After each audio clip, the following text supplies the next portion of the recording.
Is what you're manifesting really aligned with what you want? I was asking myself this very question because I'm manifesting being a homeowner and things have not been panning out in my reality as I thought it would pan out because I believe everything works out for me. So I had to take a step back and I had to ask myself, okay, what's going on? Because I am source, so everything happens through me. And so why is this not panning out when I put offers down?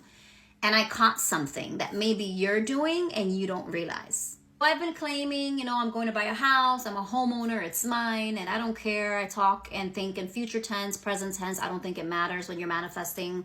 But on the flip side, I was thinking and saying, being a homeowner, there's a lot of responsibility. Is that a responsibility that I want? Do I want to feel like I have to stay in a home for 10, 15 years? I'm someone that values freedom and autonomy as a person, as a creative person. I love flexibility.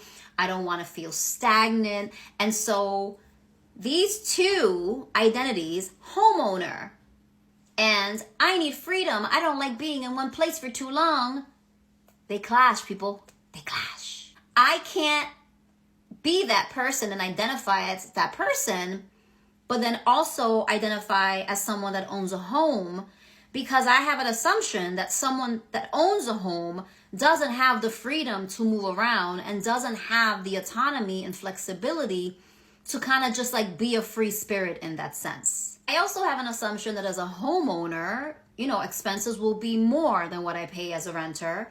And I have this belief that, my life is going to change. I'm not going to be able to have the freedom to travel and do the things that I want to do and that I do now because of that responsibility. And so although I'm thinking and claiming I'm a homeowner, I put down an offer, it's mine, the back of my head, I'm like, but do I want this? Do I want this much responsibility? Am I doing this because society expects me to, as a 47-year-old woman, to own something, and I have this conditioning of like, this is what success looks like?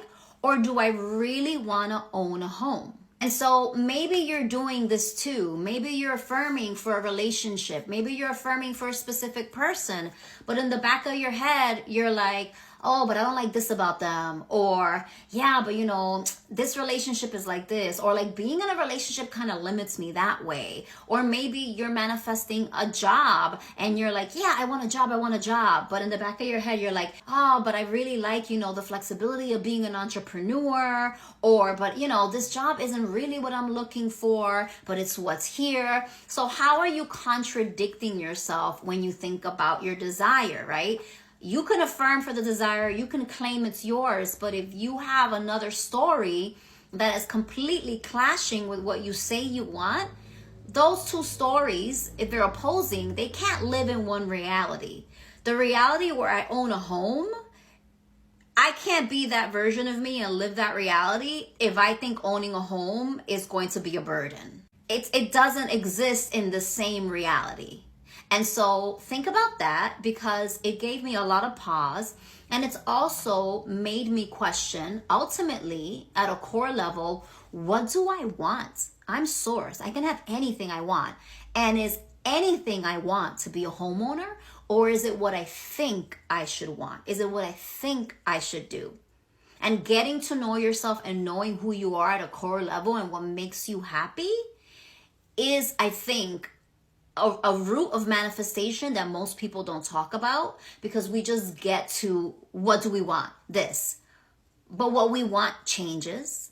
And what we want, I believe, really should come from a deep, core level, not what we think we should have because of conditioning and society.